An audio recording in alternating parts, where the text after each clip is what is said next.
ഭക്തിയാണ് എൻ്റെ ശക്തിയെന്ന് മനസ്സിനെ പറഞ്ഞ് മനസ്സിലാക്കിക്കൊണ്ട് അയ്യനെ കാണുവാനുള്ള യാത്രയിലാണ് നമ്മളിപ്പോൾ. വ്രതനിഷ്ഠയുടെ പുണ്യനാളുകളിൽ കൂടി, കേട്ടറിഞ്ഞ കഥകളിൽ കൂടിയും, മനസ്സിലാക്കിയറിഞ്ഞ ചരിത്രങ്ങളിൽ കൂടിയും, കണ്ടറിഞ്ഞ സത്യങ്ങളിൽ കൂടിയും സഞ്ചരിച്ച് നമ്മളിപ്പോൾ എത്തിയിരിക്കുന്നത് പമ്പാ തീരത്തേക്കാണ്. അയ്യൻ്റെ സന്നിധിയിലേക്കുള്ള തൃപ്പാദങ്ങളിലേക്കാണ്. സ്വാമി ശരണം.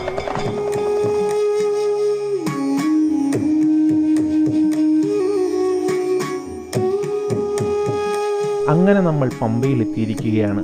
മരം കോച്ചുന്ന തണുപ്പിൽ കളകളം പാടി ഒഴുകുന്ന പുണ്യനദിയായ പമ്പയിൽ കുളിച്ചാണ് ഇനി നമ്മുടെ ശബരീശ സന്നിധിയിലേക്കുള്ള യാത്ര.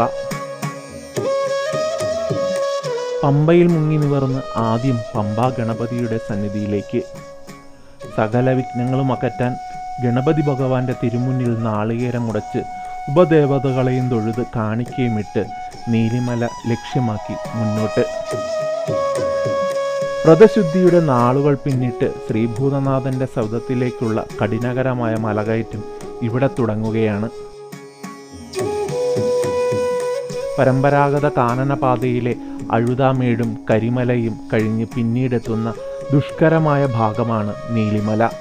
കഠിനമായ മലകയറ്റത്തെ ശരണമന്ത്രത്താൽ ആത്മഹർഷമാക്കി ഇനി നേരെ അപ്പാച്ചിമേട്ടിലേക്ക്. മല കയറുന്ന സ്വാമിമാർ മലദൈവങ്ങളുടെ പ്രീതിക്കായി ഇവിടെ അരിയുണ്ടെറിയുന്നു. വീണ്ടും മുന്നിലേക്ക്. ശബരിപീഠവും മരക്കൂട്ടവും ശരംകുത്തിയും താണ്ടുന്ന ഓരോ ഭക്തൻ്റെയും മനസ്സിലുള്ളത് പുണ്യദർശനം മാത്രം. 18 മലകളുടെ സംരക്ഷകനാണ് ശ്രീധർമ്മശാസ്താവ്. ആ 18 മലകളാണ് ഈ സന്നിധിയിൽ 18 തൃപ്പടികളായി നിലകൊള്ളുന്നത്. 18 തൃപ്പടികളും കയറി എത്തുന്ന ഭക്തൻ കാണുന്നത് തത്വമസി എന്ന സന്ദേശമാണ്. അത് നീയാകുന്നു. നിങ്ങൾ ആരെയാണോ കാണാൻ വന്നത് ആ ആൾ നിങ്ങൾ തന്നെയാകുന്നു എന്ന സത്യം അവനവൻ്റെ ഉള്ളിലെ ഈശ്വര ചൈതന്യത്തെ തിരിച്ചറിയാനുള്ള ഒരു പ്രേരണയാണ്.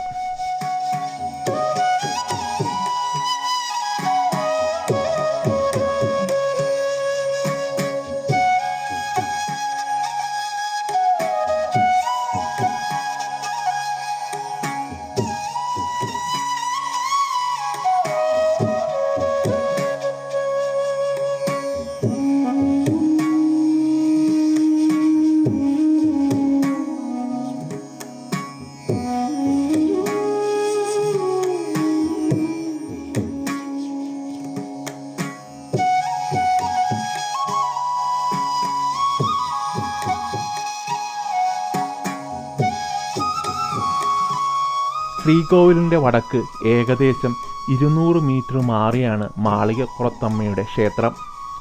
മാളികപ്പുറത്തമ്മയെ ഇവിടെ ശ്രീധർമ്മശാസ്താവിന് തുല്യമായി പൂജിക്കുന്നു.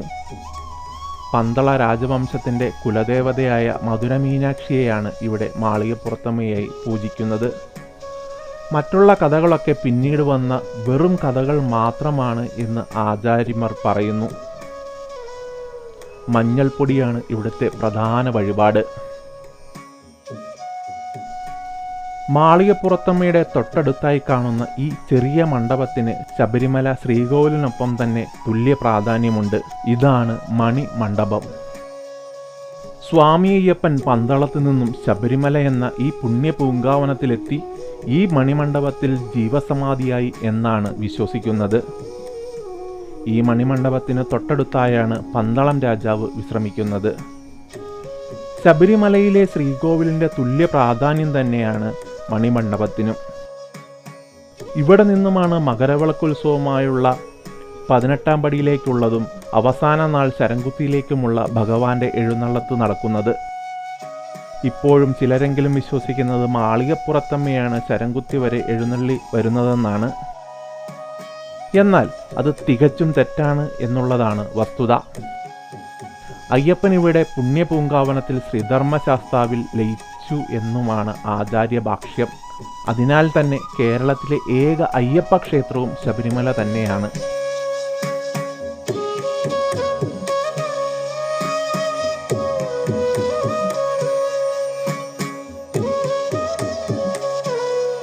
ലോകത്തെ മറ്റ് ധർമ്മശാസ്ത്ര ക്ഷേത്രങ്ങളിൽ വെച്ച് ശബരിമലയിലെ ആചാരങ്ങൾക്കും മറ്റും അതീവ പ്രാധാന്യവും വ്യത്യാസങ്ങളും ഉണ്ടാകുന്നതും ഇതുകൊണ്ട് തന്നെ.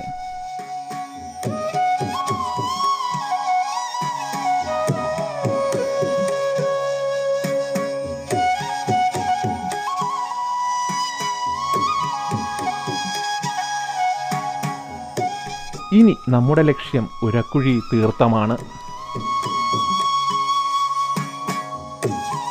കലിയുഗവരദൻ്റെ സന്നിധിയിലേക്ക് എത്തുന്നവരുടെ പുണ്യത്തിൻ്റെ നിർവൃതിയും പ്രകൃതിയുടെ വിസ്മയവും ആകുന്നതാണ് സന്നിധാനത്തെ പാണ്ടിത്താവളത്തിനടുത്തുള്ള ഉരക്കുഴി തീർത്ഥം.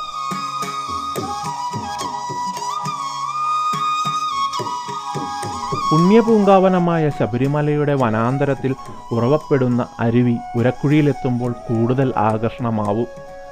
പരമ്പരാഗത പുൽമേട് വഴി സന്നിധാനത്ത് വരുന്നവർ ഇവിടെ സ്നാനം ചെയ്തതിനു ശേഷമാണ് ദർശനം നടത്തേണ്ടത്. മഹർഷി നിഗ്രഹത്തിന് ശേഷം അയ്യപ്പൻ ഈ കാനന തീർത്ഥത്തിൽ മുങ്ങിക്കുളിച്ച് ശബരിമല സന്നിധിയിൽ എത്തിയെന്നാണ് വിശ്വാസം. അയ്യപ്പ അനുഗ്രഹത്തിനായി മല കയറുന്ന തീർത്ഥാടകർ പുണ്യതീർത്ഥമായി കാണപ്പെടുന്നതാണ് പാണ്ടിത്താവളത്തിനടുത്തുള്ള ഉരക്കുഴി തീർത്ഥം. ഈ പാറയിൽ ഒരാൾക്ക് ഇറങ്ങി സ്നാനം ചെയ്യുവാൻ ഉതകുന്ന തരത്തിൽ ഒരു കുഴിയുള്ളതിനാലും ആ കുഴി ഉരൽക്കുഴി പോലെ ആയതിനാലും ഇതിനെ ഉരൽക്കുഴി എന്നാണ് പറഞ്ഞിരുന്നത്. കാലക്രമേണ ലോപിച്ച് ഉരക്കുഴി എന്ന് അറിയപ്പെട്ടും തുടങ്ങി.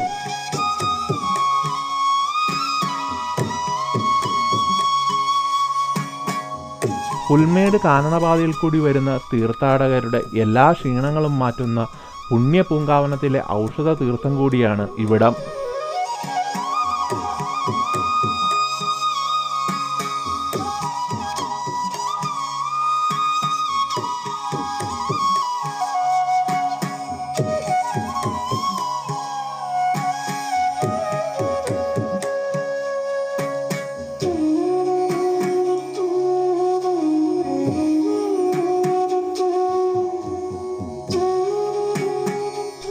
തീർത്ഥാടനം എന്നത് ഭക്തർക്ക് എത്രമാത്രം പ്രിയപ്പെട്ടതാണോ അത്ര തന്നെ പ്രധാനപ്പെട്ടതാണ് പ്രകൃതിയുടെ സംരക്ഷണവും.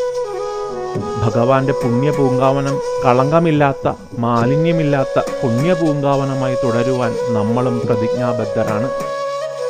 പ്രകൃതിയുടെ വരദാനങ്ങളെ സംരക്ഷിച്ചു നിർത്തേണ്ട ചുമതല ഓരോ തീർത്ഥാടകനുമുണ്ട്. അത് നമ്മൾ പാലിക്കപ്പെടുക തന്നെ വേണം.